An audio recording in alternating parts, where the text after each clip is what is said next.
కొత్తపేటలో టీమ్స్ ఆసుపత్రి నిర్మాణ పనులను పరిశీలించిన బీఆర్ఎస్ నాయకులు.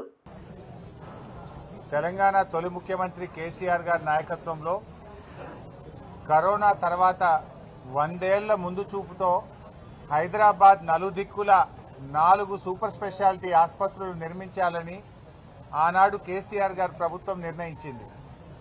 దాంట్లో భాగంగా ఎల్బీ నగర్లో 1000 పడకల ఆసుపత్రి, మల్కాజ్గిరిలో 1000 పడకల ఆసుపత్రి, ఎర్రగడ్డలో 1000 పడకల ఆసుపత్రి, నిమ్స్ 2000 పడకల ఆసుపత్రి కొత్తగా నిర్మించాలని, తద్వారా హైదరాబాద్ నగరంలో 5000 పడకల సూపర్ స్పెషాలిటీ ఆసుపత్రులు నిర్మించాలని మరో 100 ఏళ్ల ముందు చూపుతో ఆనాడు కేసీఆర్ గారు నిర్ణయం తీసుకున్నారు. గతంలో అనేక రాష్ట్ర ప్రభుత్వాలు పనిచేసినప్పటికీ ఎప్పుడో నిజాం కాలంలో కట్టిన గదే ఉస్మానియా, గదే గాంధీ, గదే కింగ్ కోటి హాస్పిటల్, నీలోఫర్ హాస్పిటల్ తప్ప కొత్త ఆసుపత్రులు గత ప్రభుత్వాలు ఎవరు కూడా పెరుగుతున్న జనాభాకు తగ్గట్టుగా ఆసుపత్రుల నిర్మాణం జరగలేదు. కానీ కరోనా వచ్చిన తర్వాత కేసీఆర్ గారు రాష్ట్ర ప్రజల ఆరోగ్యం, పేదల ఆరోగ్యాన్ని దృష్టిలో పెట్టుకొని ఇలా పేదలు కార్పొరేట్ ప్రైవేట్ ఆసుపత్రులకు వెళ్లి అప్పుల పాలవుతున్నారు, వారికి సరి అయిన వైద్యం అందడం లేదని, ఈ కొత్తగా వస్తున్న రోగాలను పేదల ఆరోగ్యాన్ని దృష్టిలో పెట్టుకొని పేదలకు ప్రభుత్వ రంగంలో కార్పొరేట్ సేవలు అందించాలి, సూపర్ స్పెషాలిటీ వైద్య సేవలు అందించాలని ఈ 4 టిమ్స్ ఆసుపత్రిని, వరంగల్లో 2000 పడకల హెల్త్ సిటీని కేసీఆర్ గారు ప్రభుత్వం ప్రారంభించారు.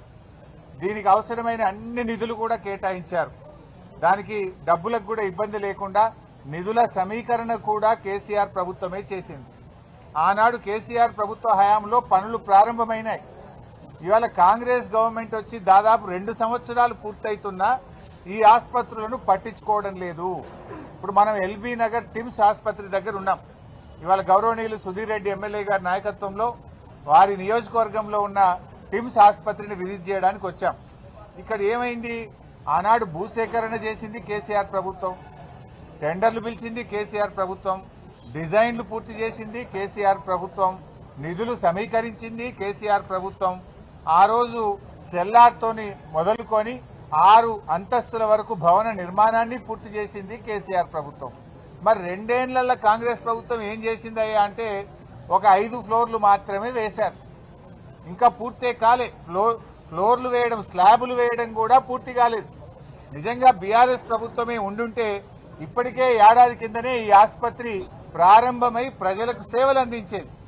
రేవంత్ రెడ్డికి ఎక్కడ కేసీఆర్ కు పేరు వస్తుందో, ఎక్కడ బీఆర్ఎస్ ప్రభుత్వాన్ని ప్రజలు గుర్తు చేసుకుంటారో అని కావాలనే ఈ ఆసుపత్రి యొక్క నిర్మాణాన్ని స్లో చేస్తా ఉన్నారు.